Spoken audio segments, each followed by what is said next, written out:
Alright gang, hitting chapter 5. Using pre-built methods.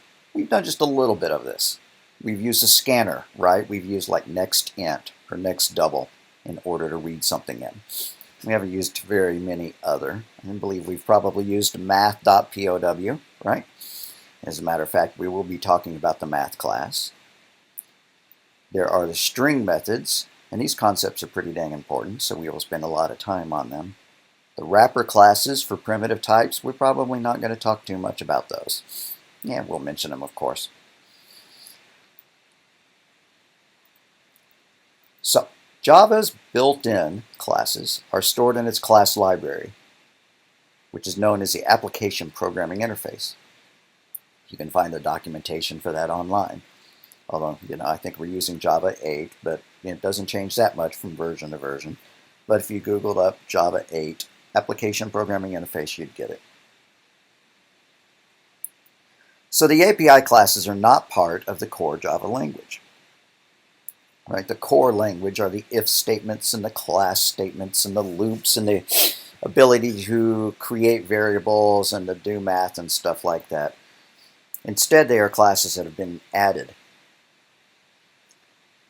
to the base, in order to give Java additional capabilities that it does not otherwise have, such as the ability to read from the keyboard with the scanner class. So if we see java.util, that is the package, and scanner is the class that's inside the package. How do we know it's a class? It begins with an uppercase letter. So what is a package? It's a group of classes. So far we've just been creating one class at a time, but we could create a whole group of classes if we wanted to. The java.util package contains quite a few general purpose utility classes. But the one we need for now is the scanner class. So some classes are so important that the Java compiler automatically imports them for you. Those are made part of the java.lang package. For example, the math class. Let's see if we can find out what else is in there. If we do import java.lang.asterisk, up here, import java.lang.asterisk. As a matter of fact, if we did java.lang. Here we get a list of all the classes that are part of java.lang. And so these classes are available to us without even adding an import statement. We don't have to add that import statement. It's done automatically. Right? There's an error class, an exception class, a float class, an integer class. Notice that these classes all begin with uppercase letters. The math class. All sorts of things. Let's get rid of that because we don't need it.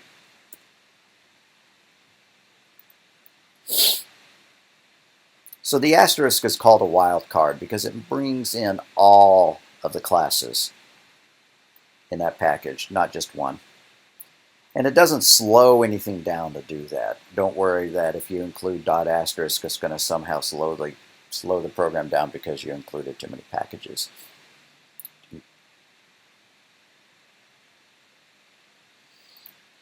So to use an API class, you don't know the internals, or you don't have to. You just need to know how to interface with it. It's like a car. I think maybe the car is the best example of a user interface that I can think of for this example, right? You know how to use a car, right? You sit down in the seat, you turn the key, you start the car, you look at the speedometer, you turn the wheel, you press on the gas, you press on the brake, right? That's the simplest kind of car, right? And pretty much, you can drive 99% of the cars out there. Now the speedometer may be on a digital screen nowadays, right? Might be all fancy and stuff like that, but those cars still have, gas pedals and brake pedals. Maybe there's some kind of fob that starts the car rather than a key, but it's the same general idea. So you know how to interface with a car. All we need to know how to use a class is its interface. We need to know that if you're going to use a scanner, you can call next line or next int or next double and so on. And you just need to know what they do. You don't need to know how it pulls in input from the keyboard. You just need to know that it does. So to use a method, you need to know what type of arguments you pass to it. And in this case, none of these take any arguments, but the math class certainly does. And what type of value it returns. So the standard way to show that information is to show the method's source code heading. What does that mean? For example, public int next int. This is part of the scanner class, and it's telling us that there's no arguments, that it returns an int, and that it's declared as public so that any code that wants to can use that method. So the return type means that when we call nextInt, we're going to get an integer back so that we can do something with it. If it was not going to return anything back, and there are methods that do that, they don't need to return anything. Like what about printing?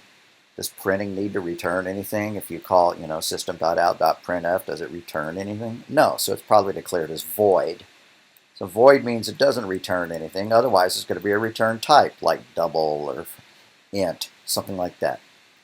So all the methods in the API library are public, because otherwise there wouldn't be any need, right?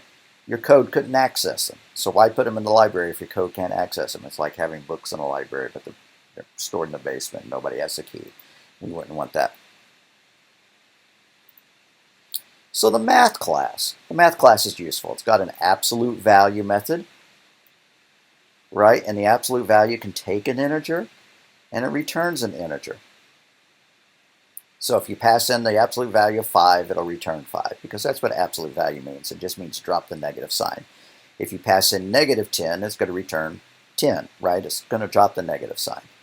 There's a version of ABS, of absolute value, that takes a double and returns a double. And here's one called max, which takes two values and returns a larger of them. And there's a version of it that does integers, and there's a version of it that does doubles. So, for example, if int x is equal to 10, int y is equal to 3, int z is equal to math dot max x comma y, right? Then what is z going to equal? Well, what is larger? Oh, come on. Where's my semicolon? The 10 or the 3? Well, the 10 is obviously larger than the 3. So if we printed z out, we would see that it was a 3. Or we could just set a breakpoint there and find out, right? But anyways, let's print it out. System.out.println, quote, z equals, end quote, plus z. Just to prove to ourselves that I'm not lying.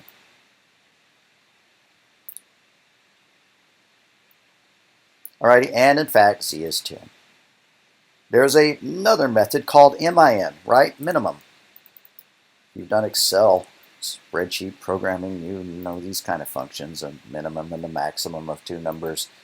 There we go, right? And the minimum of 10 and 3 is 3, so the 3 gets stored into z. And what was the one they had just demonstrated besides max? Absolute value, right? So if we say x is equal to negative 20, and then we say z is equal to math with a capital M, because that's the name of the class, dot abs, parentheses x in parentheses, right? What's the absolute value of negative 20? It's just 20. So if I copy and paste that print statement, we're going to see that it's now 20, right?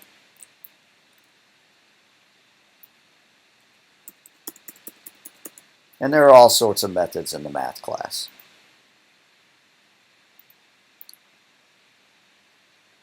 As predicted, it printed out a 20.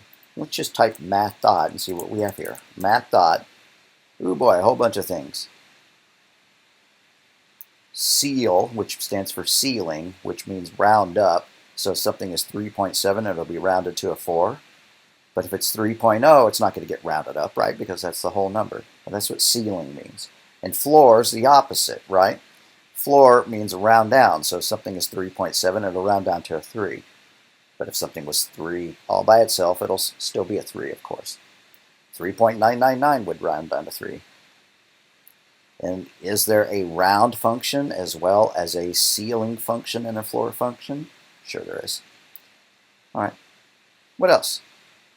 You know, we've done max and min, and the POW, raise one power to the other. Random, generate a random number. There's other ways to generate random numbers. We probably won't be using this particular one. And here's round. You want to round, you know, a floating point number so that if it's 3.3, it'll round down, right? Standard rounding rules, but if it was 3.6, it would round up. Let's just declare a double now, right? Double D is equal to math.pow 3 to the power of 2, which is just 9, right? And we can print that out. System.out.println parentheses D equals in parentheses plus D. Right? See what that is. We know it's going to be 9. Probably be 9.0. See how it prints it out. I don't recall. Yeah, 9.0 because it's a floating point type.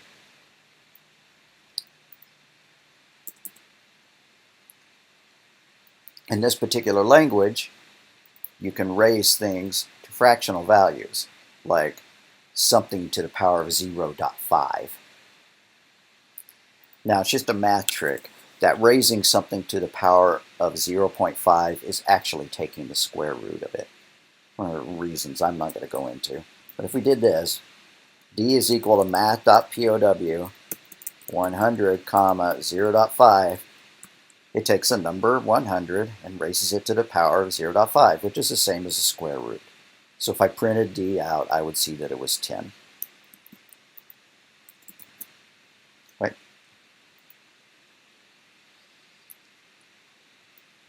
Just like that. How many more of these functions do we want to test out? I don't know. I've talked about ceiling and floor, right? But D is equal to math.ceil of 9.9. It's going to raise it to 10, right? I'm just going to copy and paste that. Because ceil means round up, no matter what, right? Now when I run it, I'm going to see that D is 10. Oh, well, it was already 10 from the 100 square root, but it is, right? Okay, make that slightly different. Let's make it 8.8, right? Or heck, let's make it 8.1. Right? It's still going to get rounded up because that's what ceil does. And so as predicted, 8.1 rounded up by the ceiling function is 9. How about if we take the floor of it? I'm just going to copy those two lines and change ceil to floor. Right? And so if you round down 8.1, it's just going to turn into 8.0. Right? Even if it was 8.99999, right, it's still going to round down to 8 because that's what floor means. How about the round function? Just going to paste that again and change floor to round. And so 8.1 would round down to 8, of course.